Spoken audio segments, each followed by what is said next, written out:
Yo, what's good? Welcome back to the Audio Theory podcast featuring your host, Superfly. Got my boy Danny, my co-host on the other end. What's good, man? What's good, baby? Day bar is open, checking in. The Super Bowl hangover is finally out my system because, bro, Monday at work was fucking useless, bro. It was just a bunch of zombies just walking around. Like, no one wanted to be there. I was like, bro. Well, I forgot you're on East Coast time. That's why.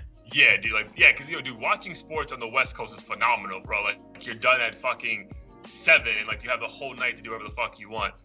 But, bro, yeah, I didn't get home till almost midnight, and I had to be at work, luckily a little bit later, but still, like, I really think the Monday after the Super Bowl should be a national fucking holiday. I'd be with it. I actually didn't see it. This was the first time I skipped it. You didn't watch the game?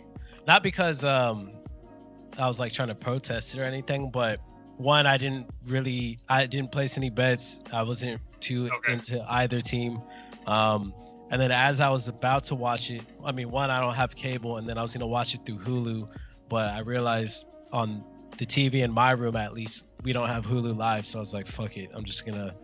I felt sick, too. I was still recovering from my cold or whatever I have. Okay. And I wasn't trying to go chill with a bunch of random people. I got invited to a party, but I only knew a couple of the dudes, so I was like, I'm not with you today. So I didn't see it. Saying no, bro. That's the theme of all 2020, bro. The power of saying no. Like, you know what? I'm good, bro. Like, yeah. No, I had a cool. I mean, the Super Bowl was down here in Miami, so it was just crazy, bro. I tried to stay away from Miami as hard as possible. I went to my boy's house to watch the game. He has a massive backyard, so it was chilled, like, playing like cornhole, Jenga, drinking, eating before the game started. Bro, but it's fucked up. You missed it because the best thing about that fucking Super Bowl was the halftime show. That's what I keep hearing now. I'm pissed about that. And I'm gonna raise my hand. I was one of those people who talk shit, but we'll insert the picture here. Like, J-Lo and Shakira, oh my God, bro. Like, if that's how women are aging these days, men are lucky motherfuckers, bro. Because, I think J-Lo's 50, Shakira's like 42, 43. Bruh, just fucking killed it. Like, it pretty much had everything for anybody. Like, if you're a woman, you're happy to see women on stage. If you're a guy, you're happy to see fucking gorgeous women on stage. And if you like, and they also had like a whole thing for like kids and like in between. Like, it was fucking like amazing. And I was talking shit the whole time leading up to it. I was like, bro, who the fuck wants to see J-Lo and Shakira? Like, you're part of the reason why I didn't watch this shit. Yeah, I was like, what song are they gonna do? Like, what the fuck is like? Well, I didn't even know what they were saying. I was just like, this performance is fucking amazing. They brought out J Balvin and Bad Bunny. I was like, fire. I heard White America was pissed off about it. I didn't really know. America's like, what is this? It's like, too spicy from what I heard. Relax, bro. You got everything else. You got baseball. Relax. But the game was dope, bro. I was rooting for the Chiefs because I actually have one of my boys, his brother's on the practice squad. So he actually got a chance to party with them when they won the game. So that was super dope. So shout out to Nolan, his brother Garrick Dieter. Yeah, man. But I mean, the funniest thing, the reason, so episode 17, we're calling this. We're calling this We Ain't in Kansas Anymore. Because your boy, I know it's not your boy, but your boy, President Trump, congratulated the fucking Kansas City Chiefs and said the great state of Kansas is proud of you. And fucking Kansas City's in Missouri. So, So first of all, how does the American fucking president fuck this up? And then second of all, how many Americans didn't even know Kansas City was in Kansas? So I actually, the only reason why I knew it was in Missouri is because a client I used to work with, obviously cross state in the past, he was based in Kansas City. So some of the advertising we had to do obviously had to be in the correct city. And I think I just literally Googled it to like check something, and I was like, oh shit, it's not even in Kansas, it's in Missouri. But beyond that, I guarantee the average American does. I know that's the fun. First of all, I'm giving him shit he should know. President, but I guarantee 1 out of 3 Americans don't know that shit. Yeah, he needs somebody proofreading this shit or something. These tweets are fucking getting that's like, you need to know that shit. That's your country, dog. Like, literally, like your country. I know we had to memorize this shit in what? Fucking third grade or something. Do you remember how dumb that shit was in second, third grade, where you had to know every fucking state of every, like the capital of every state? I'm like, bro, I'm not even going to Nebraska, so why the fuck does this matter? Yep. And I still don't know what the fuck the capital of Nebraska is. Why are we even memorizing Nebraska, period? Yeah. Not even the fucking city. Yeah. Ridiculous. But yeah, I knew about Kansas City, Missouri, because I've been to Kansas City like 3 or 4 times. Low key, very fun city to be in. And on some Trump shit, before we jump into all this shit we want to get to, your boy, like, shockingly, he didn't get impeached. I'm shocked by this. I know, everyone's like, groundbreaking news. Your boy didn't get impeached. Like, Jesus Christ. Yeah, I mean, I don't. If anyone thought he was going to get impeached, they're either far too optimistic or they have no idea how government or the legal system period works in that sense. I mean, I think a lot of Americans literally don't know how politics or any of that shit works. I didn't really know how. I still don't know how a lot of it works, but at least did some research to see what's the likelihood of this happening, of him getting impeached, and everyone was like, it's super low. Dude, slim to none. Bro, it's like they said it's equivalent of you committing a crime, and then all your boys are on the jury. Yeah. It's like he's alright. He didn't. He's fucking. I mean, that's what it is. Like, well, yeah, literally, you fucking killed someone, but all your boys are like, but you know, it's not that bad. Just one person. But then, yeah, the tweet he sent out, which, dude, like, who the fuck is doing his media shit? Like, yo, the tweet of him, it's like Trump 2020, Trump 24, Trump 2028. I'm like, bro, what? Like, yeah. Bro, like, this motherfucker's probably gonna win again, and that's like the scary thing. But yeah, hopefully, Gang or Bernie takes him down and, you know, remove these loans from my life, because Jesus Christ. Oh, if they go with not to get political, but if they go with like Elizabeth Warren or some other random person, where Trump 100% is winning, like not even a chance. Bro, I don't understand how, like, again, not to be a political show, but how the fuck is, like, there's like no one standing out in the entire Democratic Party, and this shit's like less than a year away. Mm-hmm. And there was a big fuck up in Iowa. Apparently, like the app crashed or something. Like, what are we doing? It's 2020. Like, what are we doing? Yeah, this shit is. They need to get it together.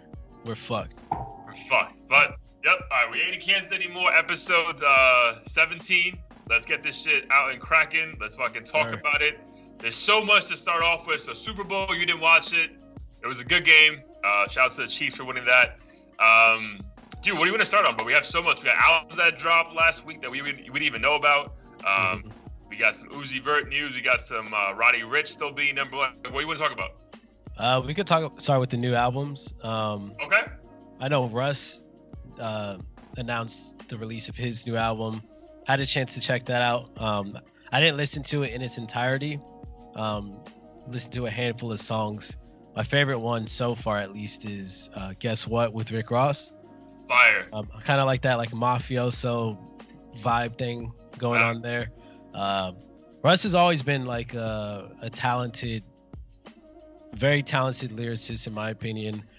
I don't know if his music in general is like as impactful as a lot of other artists, but in terms of just something cohesive and nice to listen to and just quality, like very quality in terms of the music, I think he's one of those artists that probably isn't going anywhere anytime soon. Yeah, dude, apparently he's fucking rich as fuck, so good for him. But yeah, dude, I love the album. I've been a huge Russ fan. I told a story before where I found his first album and like on a fucking random Monday, and then by Friday I already heard that shit like from fucking first track to end the last track over and over again. And then he just happened to be in Miami that same weekend. I went by myself to watch him, bro. That shit was fucking like the most epic fucking show, and I became like a stan since back then. But I feel like after that first album, when it dropped in 2017, it kind of like fell off a little bit. And I share with you the Brilliant Idiots episode he did this past week, where I think he like kind of bought up into the hype. But I feel like all new artists do when you fucking blow up that big and you're selling out fucking arenas and shit. Well, not arenas, but like, you know, venues. So kind of like I would say like between this current album and his first album, like those 2.5 years, he kind of lost me. I feel like he was just putting out like random shit that didn't really go with the whole Russ wave, but like this album was more to like what we're used to and what we fucking appreciate, like him just spitting like rapping about like real shit about like, you know, the stresses of fucking, you know, having someone else run your life, you know, owning your own shit, you know, owning your own masters, and then, you know, then the singing shit's fucking always cool for the ladies. Like, I think it's a really good cohesive album. And yeah, I really enjoy that track, like you said, with Rick Ross. But I think one of my favorite tracks on that album actually is the very first song, Need a Minute. And he just like, it kind of like properly sets you up for what the entire album is going to be. So yeah, I thought that shit was flawed. I wouldn't give it a perfect 10 out of 10, but like a high 8.1 out of 10 for that shit. Nice. Yeah, I'm not mad at that. Yeah, solid album for sure for us, called Shake the Snow Globe. Did you get a chance to understand what that means? No, but so Shake the Snow Globe, in his mind, the reason why he titled the album that was that he felt, kind of to my point, that he got very complacent in between. So he's referring to his life is the inside of a snow globe, and he needs to fucking shake things up to get back on track. So yeah, pretty cool. It's a dope little analogy or whatever. Would you get a chance to peep the Lil Wayne album Funeral? Fuck, man. Right, crazy. This shit is 24 songs apparently in honor of Kobe. 24 songs in honor of Kobe. Track number 8 has a 24-second runoff, like a moment of silence for him for 24 seconds, which is, I mean, the concept is cool. Yeah. But what about the context of the album? Did you enjoy any tracks specifically? So this one I didn't have a chance to really get into. I did skim through a lot of it just to see if any like beats or any verses caught my eye, and there wasn't a whole lot personally that stuck for me in that, even in that short glimpse of what I got. Yeah, I was kind of the same way. I kind of gave it a proper 24 tracks. So I was on my workout. There was still like 6 songs left. I'm like, well, it's not much else I could do here. But it was good, man. So unlike Eminem, which we spoke about last week, like, I still appreciate Lil Wayne's flow. Like, I know probably like the 17-year-old in me, freshman in college, probably appreciate his flow way more. But I still appreciate what he's doing. Like, he's not just rapping a rap. I get he's trying to give a message, but it's probably not overwhelming and too like insightful.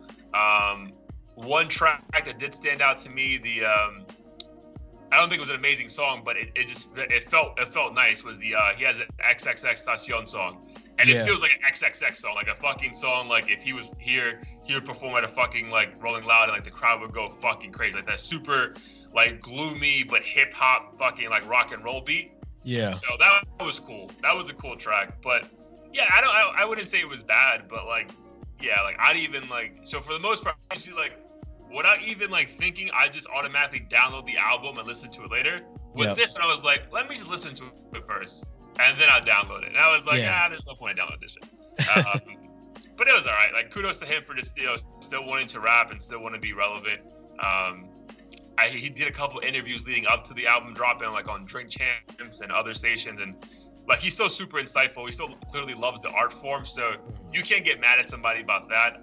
I just personally like, it wasn't groundbreaking for me, right? And I mean, on your 13th album, unless you're Jay-Z or Drake, it's kind of hard to have groundbreaking shit, you know, this many years in. Yeah, he's one of those artists where like I almost don't even know what to expect from him at this point in time, or what I want from him musically. Right. I don't know much about his life at this point in time, so I think it's really hard for me to connect with these random drops.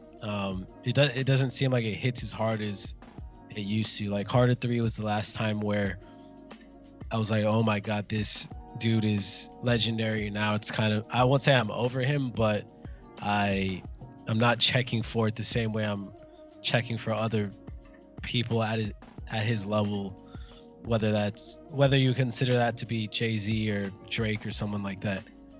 Yeah, dude, I would have to agree with that, man. I still remember, Carter 3 is going to be like what we mentioned, like with like the Kobe Bryant, recipes Kobe Bryant. Like, you're going to remember exactly where you were when it happened, right? So dude, when Carter 3 dropped, I was living in Orlando doing an internship my sophomore year in college. And bro, I was like, that shit dropped. I had that shit in my rental car. I was at the basketball court. Everyone driving by had that shit.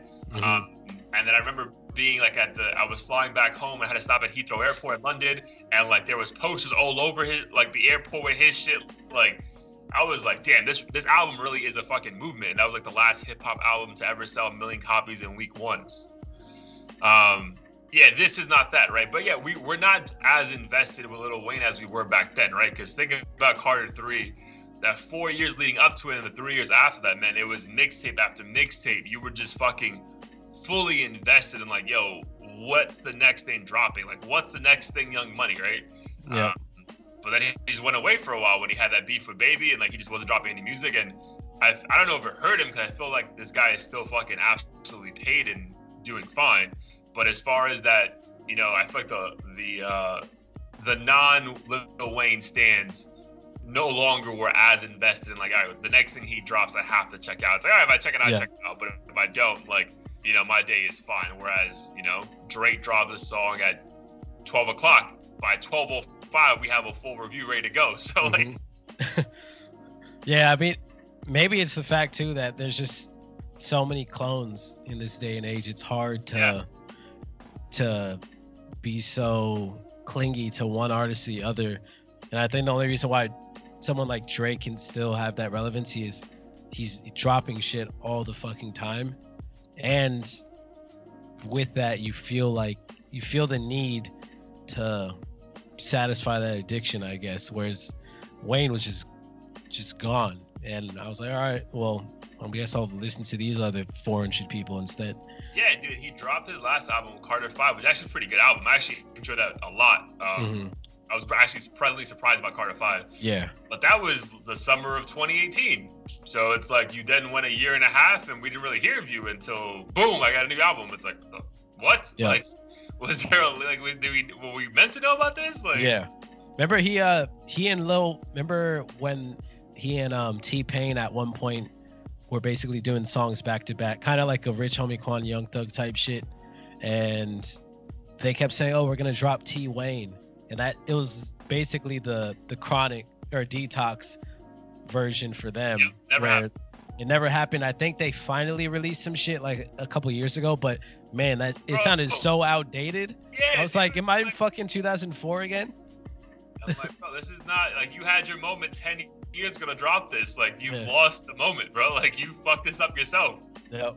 Yeah, so again, shout out to Lil Wayne for still loving the craft, but again, to me, it was just a fine album. Like, I'm not gonna say it's trash by any means. Like, I feel like he's like him and Eminem are just too good to ever say trash. But just what I'm bumping it over and over again. No, like I even get mad at some of like the algorithms on my some of my playlists like are putting it on for me. I'm like, no, chill, bro. Like that's the old me. That's the old Danny. That's not me. All right, so that was pretty much. I don't really think anything crazy else dropped last week album wise. You think of anything? No, I think those were the only two standout, right? Yeah.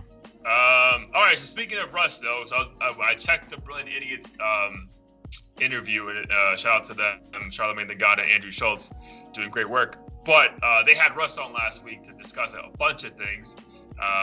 First of all, I didn't realize he's like Italian. Did you know that? Yeah, well, I knew it after a while. I was just like, okay. Where's he from? And I think he even mentioned it, like Sicilian or something. Is Like, so I was like, also like proper like mafia shit. But I think he's like half Hispanic, half white. But apparently this dude's like fully white Italian. But he embraces that shit, doesn't fucking shy away from it at all, which is cool, right? But in discussing that, like, he brought up Post Malone, and I know me and you are both huge Post Malone fans. But I figured it'd be something to have a conversation about, because I feel like I never think about it, because I think we don't think about it because we're both just big fans of him. So it's like, we just love him regardless. But dude, if you think about when Post Malone first entered, I guess the music world with White Iverson, like he had gold teeth and not dreads, but like fucking box braids. And like that whole approach of like, you know, like he was singing, but it was mainly like he was trying to like look as close as possible to like the other rappers in the game, right? Literally, like, gold teeth and braids. And then if you fast forward to like right now, my man's wearing like cowboy hats and Spurs on his fucking boots, and there's far less singing, rapping, and way more singing, right? And the only real rap on his album are all the hip hop artists who he features, as opposed to like him actually like rapping in a singing kind of way, right? I feel like we appreciate him a lot on that first album, at least. There was a lot of like singing, rapping. You know what I mean? Like, it wasn't just singing. It was like him trying to like put rhymes together, but just singing it to us. Mm-hmm. So do you think that like is that some form of like cultural appropriation, just like coming in, like making sure he's accepted and then showing his true colors, or this is the natural progression of an artist finding his own skin? I mean, I think it's the latter, and I think with culture being labeling people culture vultures is only makes sense if you can prove that the person came in to get what they want and then dipped to, you know, go elsewhere and capitalize on something else. Because I tried to do some research on the whole braid situation. Granted, Post Malone is always, regardless of whether you're looking at him now or before, he's always had a very interesting look. So yeah, it's not like he's just some regular white dude wearing, you know, fucking Hanes or something. He still has a very peculiar look. And from what I gather, he was simply a fan of Iverson and wanted the braids. Even at that time, I was a fan, not 2 years ago or whatever it was, but when I was younger, I was a fan of Iverson and got braids literally because of him. Yeah. And, you know, my look changed as well. And I think he just simply wanted to represent that. And maybe part of him also felt like, hey, well, I want to kind of do this rapping thing and maybe I'll be more accepted. And obviously the internet was like, fuck that. You're not going to be wearing braids or rocking gold teeth. And I think that just bullied him into changing his look to what he deemed more acceptable. I feel like he didn't change his look because he's like, all right, now I got these sales, fuck it, I'm gonna go do some shit with Kid Rock or Aerosmith or something. I think he was bullied into cutting that look, and he's like, all right, well, I guess I gotta stick with this then, and kind of just deaded the whole situation after that. So I feel like he did intentionally come in to do anything, because I feel like his style musically has remained pretty much consistent the whole time. He's always featured, you know, black artists. It's not like Katy Perry or Miley Cyrus where they fucking have a couple big hits and then just completely fall off the map. Yeah, and just shun every black artist that ever helped him out. Yeah, I think it's just really hard to know like if someone's intentions are evil or not. And I feel like Post, from what I've seen, he's like a pretty nice dude in interviews and stuff. Like he's never come across as this asshole who's trying to take advantage of hip hop or black people. It's just he's said a couple things to where he's like, I don't want to be boxed in as a rapper. Hip hop has this negative aspect to it, and then people are like, fuck you, you're stealing our shit and doing all this and that. And I think people are just too eager to, it's cancel culture-ish to be labeling people. Yeah, like well, I mean, no one's canceling Post Malone. That motherfucker's just too big. Right? Like, yeah, like, that's not happening. But yeah, I figured I wanted to have your take on it. Because when I heard it, I was like, oh shit, like I never even thought about it that way. Because we just like, whatever he drops, like you and I are both like, all right, gotta listen to it. Like it's fine. I go to the concert. But yeah, I would have to agree with that, man. Like I just also think it's a natural progression of, you know, as a human being, bro. Like this motherfucker's so young. Yeah. So imagine like the massive leaps you take from freshman year in college to who you are senior year in college, right? That's pretty much what happened, right? When Posty came out, he was fucking like 18, 19 or something stupid, and now he's fucking a 24-year-old. Like, you know, things fucking change in life. So I took it more that way, bro. Like Kid Cudi, right? When Kid Cudi first dropped, he was one way, and then literally 3 years later, like, I'm not doing drugs anymore. We're like, what? Like, what do you mean? So I just think I took it more so like I didn't agree with the sense like the cultural appropriation part. And I think that doesn't hold that much weight because, again, he's always at hip hop festivals. He's always embracing hip hop artists. He always gives love to so many artists on their tracks, on his tracks. Like it's not just a one way thing. So yeah, I don't think at all he's a fucking culture vulture. But I know it's a unique take of like, oh yeah, you did have fucking braids like 4 years ago, and now you're fucking wearing cowboy boots and all like powder blue. Like, what the fuck happened? But I just think it's more so like, yo, you're from Texas. Country music's probably naturally a part of you, but you also like fucking hip hop. So why can't I do both, right? Like the same way with fucking, like we say about Kanye, like why can't he do both, or why can't he do this now? Yeah. So I think if we're gonna give Kanye a pass for evolving, you gotta give younger artists who, especially younger artists, bro, because like they're still trying to fucking figure out their entire life. Like, you can't tell me that you expect this guy to be the same way when he was 19 because that's what you liked. So yeah, and hip hop's so image based and branding heavy that we almost force these artists to change in a lot of ways. And I think we also need to figure out what we mean, what we expect these artists to give back in order to not be considered a vulture, because he is featuring these artists, but I'm sure some people out there are saying, oh, he's only putting DaBaby on his album because he wants that his fans, or he's only putting these people on. And it's like, well, at the end of the day, what do you want to happen? Because it sounds like you just are salty that he's boxed in this genre and making money and is white. Yeah, I would agree with that, man. It's like, I would agree with the whole hip hop thing, man. Hip hop's like the only like fucking like genre where there's so many criteria to be accepted by everyone, right? Yeah. Like there's like in no other fucking, so we can bring up the whole Billie Eilish thing right now. So Billie Eilish recently after the Grammys spoke about how like hip hop artists are always talking about, you know, they have all these guns and we have all these bitches, and it's like, you know, do they? But like I feel like there's no other fucking genre that like every lyric has to be verified. You know what I mean? Like no one's going through fucking Celine Dion's fucking songs like, well, this never happened to you, bitch, stop lying. It's like, yeah, all right, like I can just tell a story.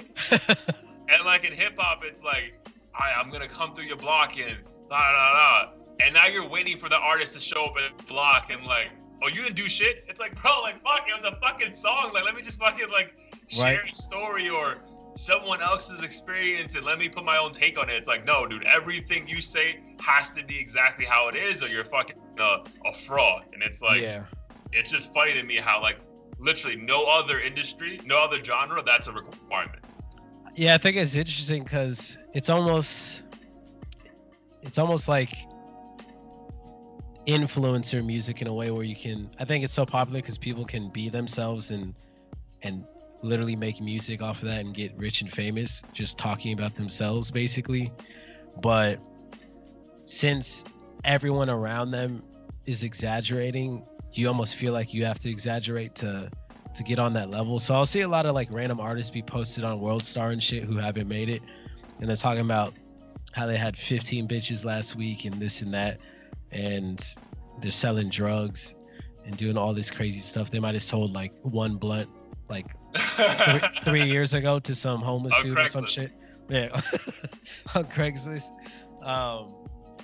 And they just feel like they need to talk about that to be accepted, and hip hop is kind of to blame for that sometimes, because we call dudes like Logic and whoever for preaching positivity corny. So I don't really know what the fuck people want out there, but as listeners, just do your own due diligence to figure out what's real and what's not, and hopefully, you know, those who are being authentic to themselves, whether they're talking about negative shit in their lives or positive shit, will prevail. But I don't think it's news to anyone that a lot of these rappers out here are lying about shit or exaggerating at the very least. Yeah, like because if you're a rapper who's a big time rapper who's talking about like killing people, you're an idiot. You know what I mean? Like if you're an idiot if you believe him, and if you're a rapper actually doing shit like that, you're an idiot for doing shit like that, right? Like it's a fucking it works. You both sides are fucking dumb for falling into that trap. Kind of like a Tekashi 6ix9ine situation. But how did you feel about Billie Eilish even making those comments in the first place?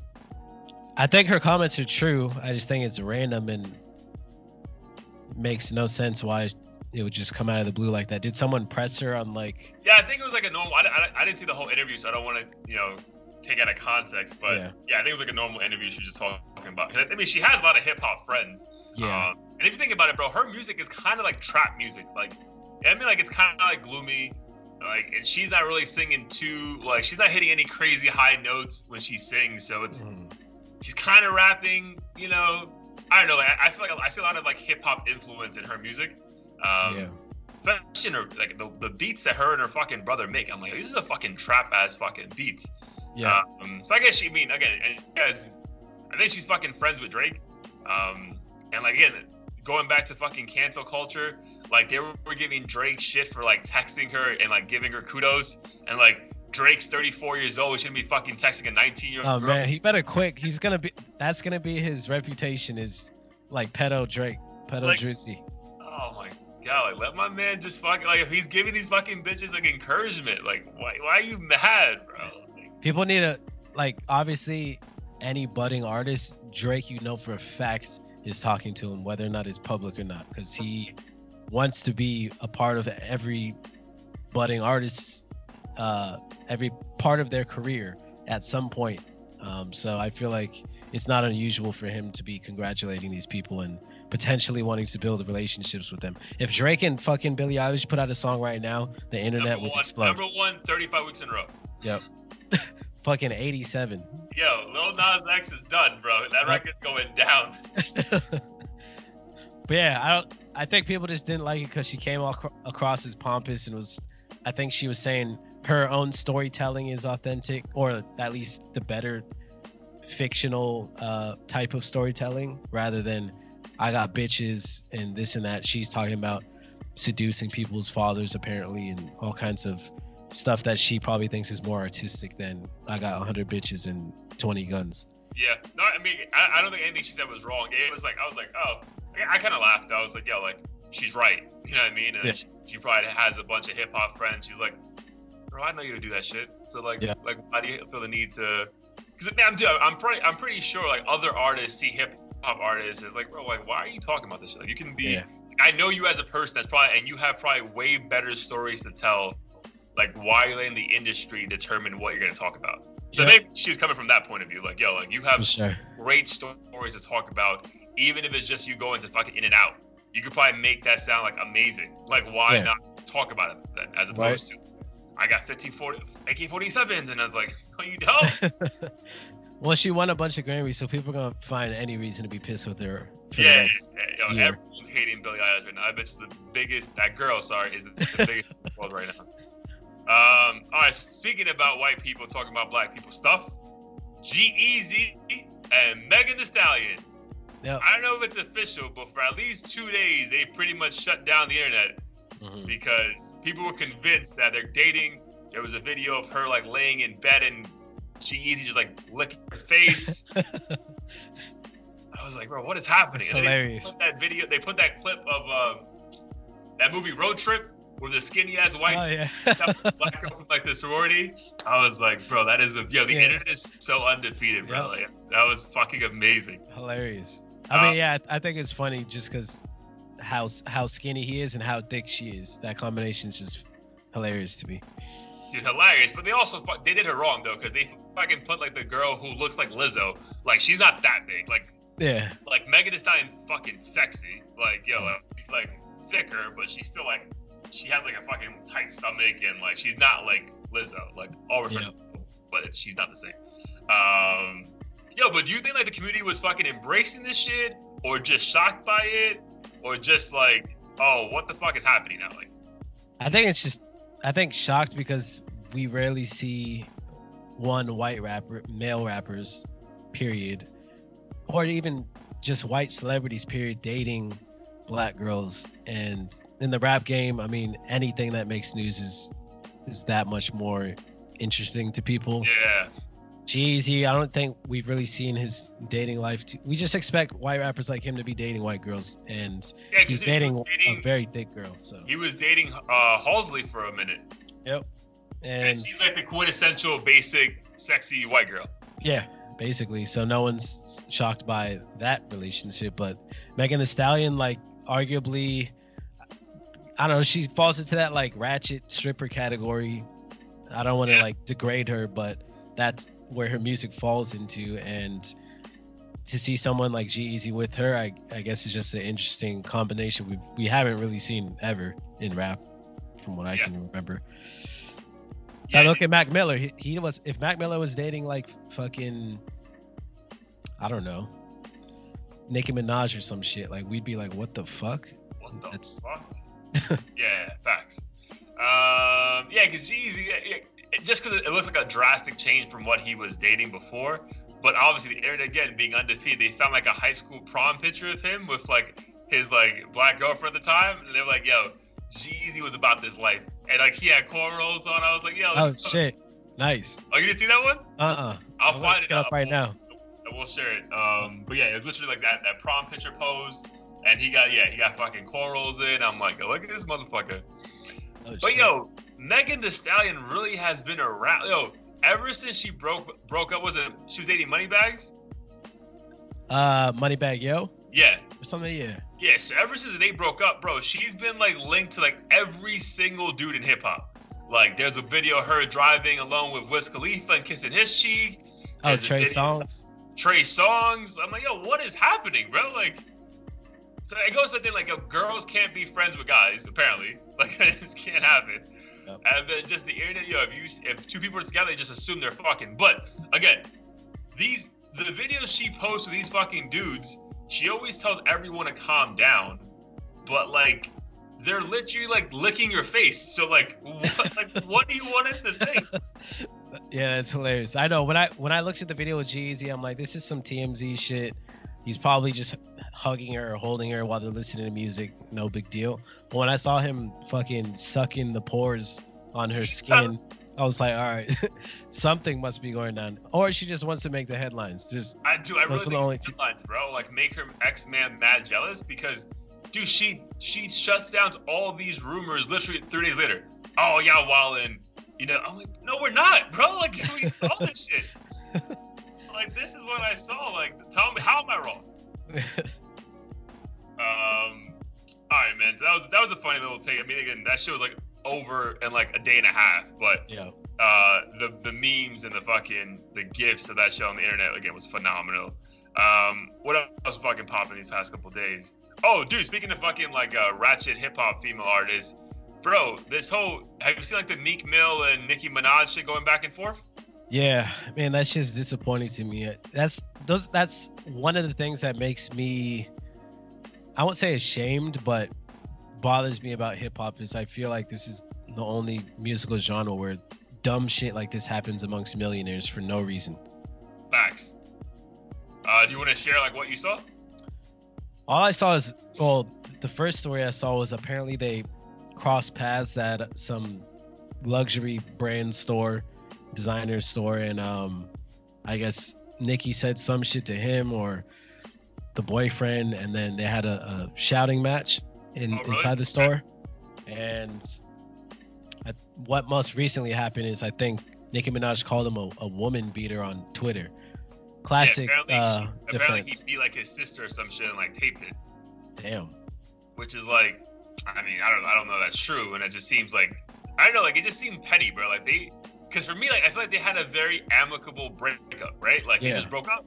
No one dissed nobody in the track. It's like, oh, that's not my girl anymore. That's not my dude anymore. But like this became like petty overnight, and it's like, what the fuck is going on? Like she's posting pictures of him when they were dating, but putting like the clown emoji face over his face. Like, what is like, yo, come on, man. Like this is my thing, bro. Like, and even like modern day women that like, are not in fucking the spotlight, like that need to like whatever you're going through, let the world know via social media. It's like, bro, what are you doing? Like, yeah, like this makes you look so much worse than whatever you're trying to say that the other person did to you. Mm-hmm. It's like, what's like the need to like, oh, I hate this other person. Everyone needs to know, and then you're gonna take it down in 24 hours and like nothing happened. Yeah, yeah. I'm so sick of this drama shit between fucking filthy rich people like this. Yeah, bro. Like, yo, he's with a fucking fine ass chick. She's apparently like super happy with the dude she's with. So like, what's the point, bro? Yep. Like, even if you did cross paths and you're like, yo, fuck this dude, and you're like, fuck that chick. All right, keep it moving, bro. Like, you're fucking going to probably like $1,000 per plate party. Yeah. And like there is nothing wrong with your lives. Like, you're not in jail anymore. You're putting out music now. So like, who cares, bro? Like, it's just, I don't know. It just seemed like ridiculous. And like, I guarantee she's not gonna be news come like Friday, and we're recording this show on a Wednesday night. You know what I mean? Like, it's shit's not like newsworthy, but it's just like, it's more so like you. Like, I feel like disappointed. I'm like, bro, come on. Like, no need for this shit, bro. And it's also another way for like the if this gets a hold of like the mass media markets, just for them to put like the culture like more in a box. And like, oh, look at another hip hop artist fucking broke up, and now they're fucking beefing. And it's like, no, man. Yeah. It's not that deep. These artists, they're just too prideful. They can't. No one can ever gracefully lose and just ignore it. Like you would never catch fucking I don't know, Pete Davidson and Ariana Grande and whoever the fuck Pete Davidson's girl is arguing in some fucking Gucci store and like throwing shit. Like it's just so petty. Bro. See, that's the problem. It goes back to this whole music facade shit. Is in songs, you know, all these bitches are my sons, or you know, I'll fuck this dude up on site and stuff. So when they show up at the stores and cross paths, like I think those lyrics, they've mentally bought into that shit. Yep, those lyrics fly across the fucking screen of their eyeballs, and they're like, okay, now I have to slap. I have to because I said it on track 4. I gotta. Yep. And it's just like, all right, well, at least people will know track 4 or track 3 was real. Oh my god. But speaking of Nicki Minaj though, you saw the lyrics that she put out on the Rosa Parks shit? Yeah. Dude, she's getting like mad backlash over that. I think that's stupid. I mean, one, she didn't really. I think she just used Rosa Parks as a metaphor for whatever the line was. Like, it wasn't like fuck her. Yeah. I mean, that's typical rap shit. There's way worse shit people have said. Yeah, that one I gotta give Nicki the win on that one and not like bash her for that. It's like, yo, if we can't let hip hop artists be artists and express themselves, then we're fucking up as a culture, as a whole. Like, yo, sure. We can't be so PC that we can't name drop anymore. If you can't name drop in hip hop, there'll be no more music, bro. Yep. Like the game will literally be out of business. Like, yeah, because I remember when I was like coming up and like G-Unit was a shit, and the game's first album, bro, it was like in a fucking encyclopedia of like hip hop history. It's like Jay-Z this and Dr. Dre that and Nate Dogg. I'm like, bro, it's only 45 seconds to the song. You've name dropped like everyone. Yeah, he was the king of name dropping. I was like, bro, this motherfucker must be like popular as fuck. Like he knows everybody. But yeah, that was the beef is disappointing, but again, I think that should be over in like the next 2 or 3 days. And I guess one more thing I wanted to get to before we get to like Roddy Ricch and like Heat of the Week. Yo, did you get a chance to see Mace from like Bad Boy, his post about Diddy? Apparently he was saying Diddy was being as greedy as these record companies and was kind of hypocritical in what he was saying about the Grammys or something. Yeah. So Diddy, for those who don't know, Diddy got like a Lifetime Achievement Award from the Grammys, which is dope. But dude, I would say well deserved. Obviously, we're not in the industry that well. We don't know like the ins and outs of it.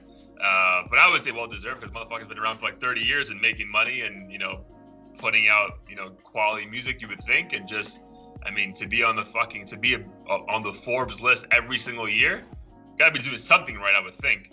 Yeah. But in that moment, he took that platform to discuss how labels need to do right by their artists, stop robbing them blind, blah blah blah blah blah.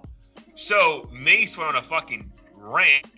Like a fucking essay-long Instagram post about how like it's funny you say that because you still own my masters. I've been trying to give you $2 million to buy that shit back. You keep saying no. And then, bro, again, we've both been around long enough. But I guess me being from the Bronx, like I've been a huge Diddy Bad Boy fan from like day one. And then, bro, I've seen the artists that he came up with or like he brought up, and bro, none of them around right now, bro. Like obviously, Danny Kane. Dude, Danny Kane, Black Rob, G-Dep, Loon, Mace, The Locks, who else, bro? There's other Making the Band group. I don't even know what they're called. Making the Band. Bro. There's more though, bro. There's Total. Bro, there's more artists, bro. Like Craig Mack, rest in peace. though. Like, bro, but like it feels, bro. Like a lot of people he's able to put on. Get the money from making hits, and it's like, all right, good luck to you. Yeah. That's how it felt. And I feel like over the past 10 years, that concept of Diddy has shifted because he's doing more things outside of music. And then you see the relationship he has like French Montana and DJ Khaled. and like these guys are still around, and he loves them, and it's all about love. You know, he even changed his name to fucking Love. So again, it kind of goes back to the thing we were saying about Post Malone. Okay, you could be one way in the beginning and a different way now, but I feel like I would have to side with Mace, because I don't think anything Mace said was incorrect. Yeah, maybe he exaggerated a little bit, but bro, there was a literal like, there's like YouTube videos of like comedians like saying like, yo, Diddy is a fucking poison, bro. Like, if you work with Diddy, he's gonna rob you blind, and you're done. Like, dude, that was the connotation about Diddy growing up, bro. Like, yo, do not work with him, bro. Like, there was no popular artist between the 2000s and 2013s that was on that lasted more than a year or two that Diddy didn't just fucking like, all right, you're done. You had your hit, shelf life. Who's next? All right, money, shelf life. That's how I felt like he had a fucking just a belt of like, all right, next artist, and he never really. Because think about it, bro. Like, as on 2020, right now, there's no artist relevant that Diddy's, with right now. You know what I mean? Does French Montana count? Like, what was that whole thing? Well, yeah, he still technically signed a bad boy, but like, I mean, is French Montana really like? I mean, I guess 2 years ago, yeah, like he was a shit with like Unforgettable. Mm-hmm. But besides that, like, you don't think about Bad Boy Records anymore. Like, that's not a thing. Yeah. Unless you count his fucking son. Like, you know what I mean? Like, that's not a thing. So like, it's just funny how like, yo, I think again, I'm a huge Diddy fan. So like, kudos to him for making it work for him and his family. He's a fucking billionaire. Yeah. But I feel like I would have to side with Mace. Like, bro, you can't be on stage saying one thing, and that is exactly what you did your entire career to get forward. Right. Yeah. Unfortunately, I think most of these rich executives are only in it for their self-interest. I mean, we can preach, support, black businesses or black executives and all that, but I think most people, when they get to that level, like the mighty dollar becomes their best friend, and then colors almost becomes neutral. Like, I do think regardless of how powerful you are, like, race still is a factor for sure, but I feel like once you get to a certain level, race becomes much less of a factor. Like, I don't think people like Diddy and whoever else are necessarily have the time or even motive to fucking really care that deeply about like race relations, or the guy at the bottom not being fucked over. I feel like they become a business, and they're just like, okay, are we still profiting? Cool. Like, dude, so that's my thing. Like, I'm all about artist empowerment, bro. Like, but like, at the end of the day, if artists go to a record company to help them with their career, like, the record companies aren't a fucking non-for-profit. You know what I mean? Like, they have to make money. So like, I would say like, it's on you as an artist, or to get the fucking right people around you. Dude, if you're gonna sign these fucking contracts, bro, like, know what the fuck you're signing. Like, this shit can't be a surprise to you 4 years later. Like, yo, I don't own my masters. Like, yeah, you knew that on day one. Like, I don't know what. Yeah. Like, I don't know what to tell you. Like, this is what it was the moment you signed, and now because you happen to be a fucking gazillion, or you happen to be super popular, which probably I had something to do with that because I invested in marketing dollars to make sure you got popular. Now you're saying you deserve all your money? Like, that's why artists like fucking Chance, who just go independent. It's like, bro, I'm gonna push it my way, and if it doesn't work out, it doesn't work out. But if it works out, I keep all the money. Like fucking Russ, bro. Russ is a fucking gazillionaire, and he just fucking does everything by himself. That's probably why I liked him so much, dude. He fucking sings, raps, produces, engineers, like, that's all him. Like, bro. That was his little, you know how Logic has the whole biracial thing going on? Russ's thing is the mix, master, produce, engineer, everything himself. Yeah, that's his thing. And kudos to him, bro. That shit, like, if you're gonna pop and do it that way, bro, you're gonna keep a lot of money in house, bro. Mm-hmm. Yeah, I mean, it takes money to fucking make money, so don't be surprised if anyone's offering you fucking anywhere from 100,000 to a few million to do something. Best believe they're making 10 times that amount back minimum. Right, and if they're not, then they're gonna fucking figure out a way to make it back. And like, dude, that's why I hope, like, when I say like the beef between was it Lil Uzi Vert and DJ Drama. Yeah. It's like, bro, like, okay, like I get you're mad at this dude, but like at the end of the day, like he put you on. Yeah. And it's like, yo, like you had the opportunity when you got signed to make sure, like, all right, I'm not being fucked over, or I don't know, man, it's weird. Because then you think about it, these guys were all kids, but like, yo, you should still have your fucking management, like, go over this shit. So like, it's hard, I get it. And like, most of these kids are so fucking broke that's like, you know, $1 million, $1 million, $1 million, but it's like, you would think even us, we were like, nah, chill, let me read this contract first. But I might be like, all right, cool. Yeah. I mean, but I don't know, man. I would say with the case of like Diddy and Mace, I do see where Mace is saying, you know, it seems pretty convenient that now that you're in a position of absolute power, that you're the one saying this shit when 10 years ago you were the one robbing all these artists blind who also happen to be black, and you're on stage saying black artists should be more respected. It's like, yeah, like, bro, that seems kind of the kettle calling the pot black and shit, bro. So yeah. It's always tough too, because we're not sitting in on these meetings or know what he promised the artists and what they actually got and all this shit. So, I mean, even as much as I probably would believe Mace over Diddy, you never know like what personal relationship or stuff they might be bickering over. Oh, I'm sure. Yeah. So it's like, it's really hard to take one side completely, even with Birdman and shit. Like, I have no idea. I've heard really bad things, but I still wasn't a fly on the wall during any of those meetings. Dude, heard terrible things, and there's obviously both sides to that story. Lil Wayne hates him because of that shit, but then Drake has not one bad thing to say about him, and fucking Young Thug is still working with him and making millions of dollars and happy. It's like, and they probably like, fuck it, you know, I could have had 300 million, but I'm cool with 79 million. Yeah. Dude, maybe, but like again, like I just feel like too many artists have that. Dude, I feel like it's not even like restricted to hip hop, like artists in general. Because I know like Taylor Swift, had that beef with that Justin Bieber's manager. Mm-hmm. I don't know his name off the top of my head, but you know what I'm talking about, right? Scooter Braun. Scooter Braun, exactly. And it's like, bro, like this guy doesn't owe you shit. Like yes, you are very famous, but like he had something to do with that, and like. Just because you're an artist doesn't mean you like. If you're signed to a label, that label needs to get a return on their investment. Like, they can't just fucking produce your music, hire all the best fucking engineers, and just say, "Oh, here's 100% of the money you made off your album sales." Like, what the fuck is the point of them even being in the picture then? So I just think it's like sometimes artists just feel like they're so like entitled. Like, yo, this is my music. And I'm like, yeah, like you're the singer on it, but there's also writers.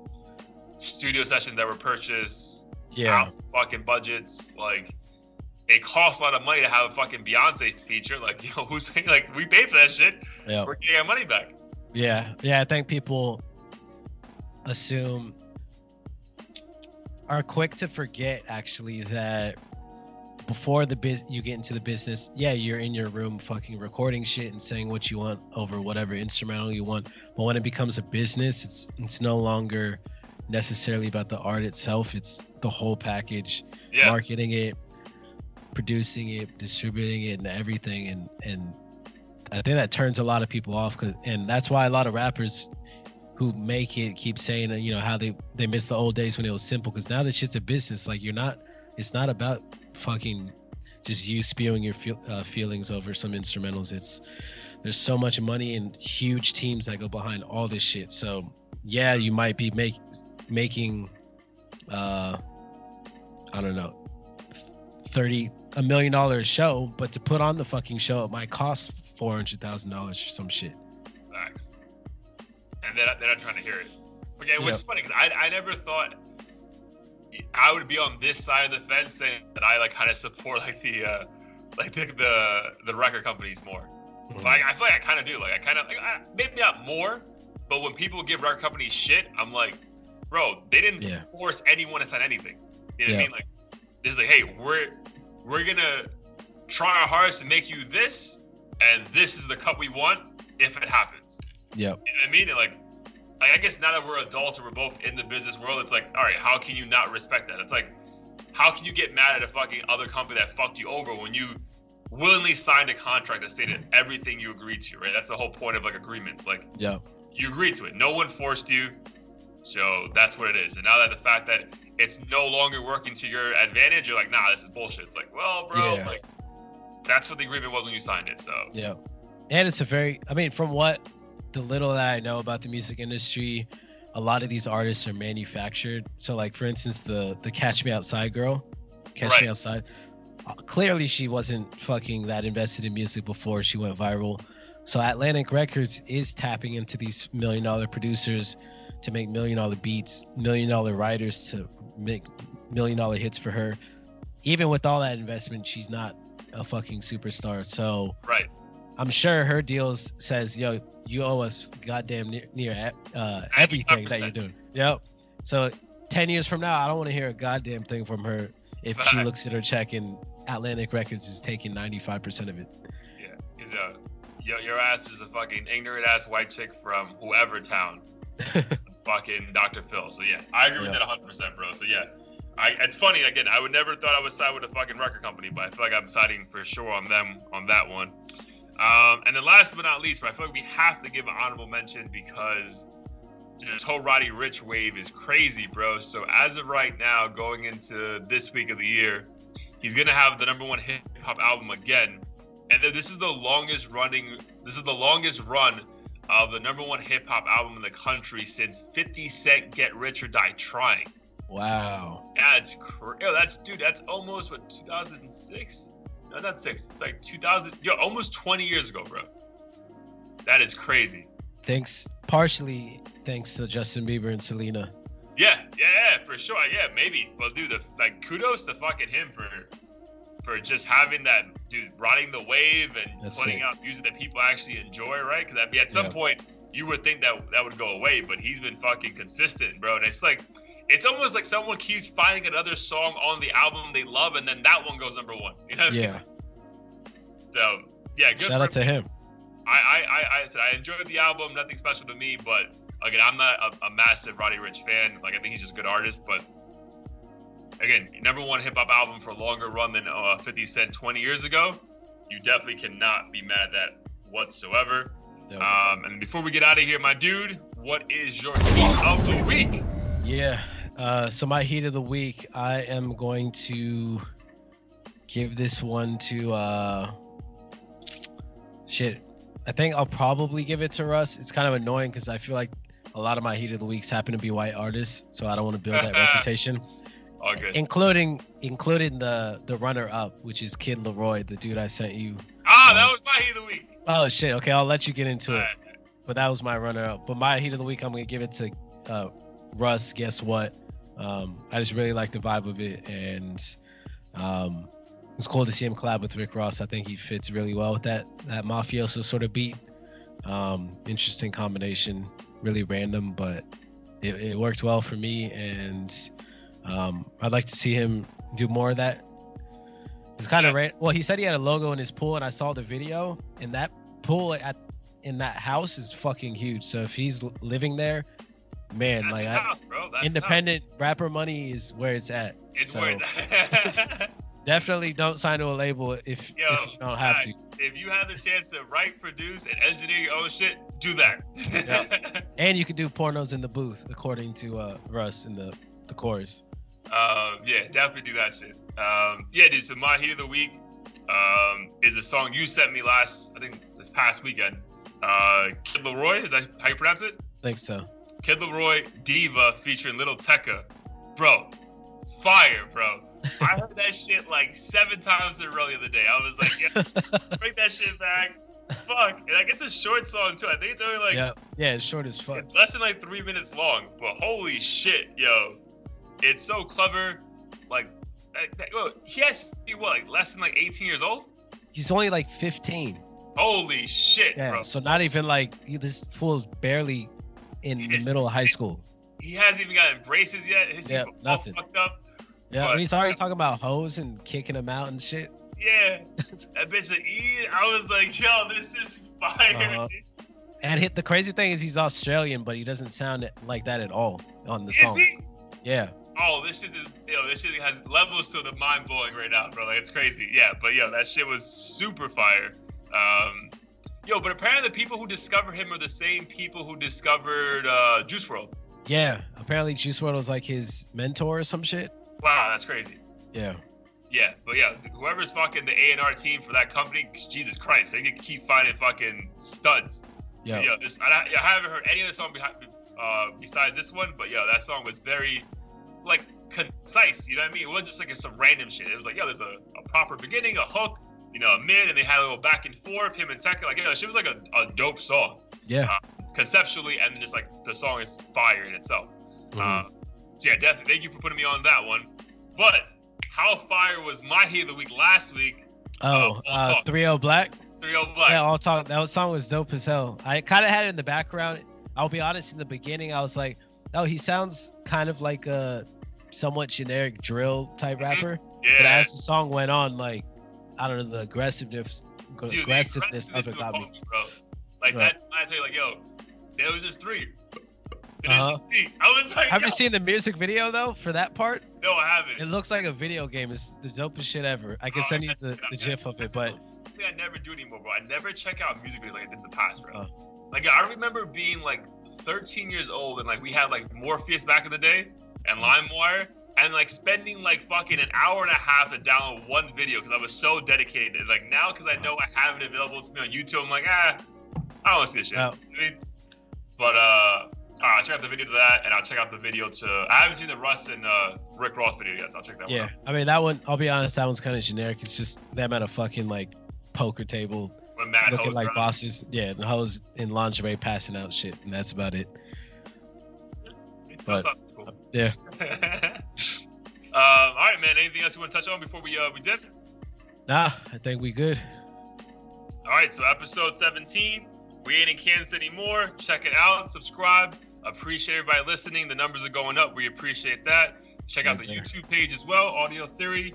Again, we're going to keep putting out content till we can't no more. Let's get it. Peace. Peace.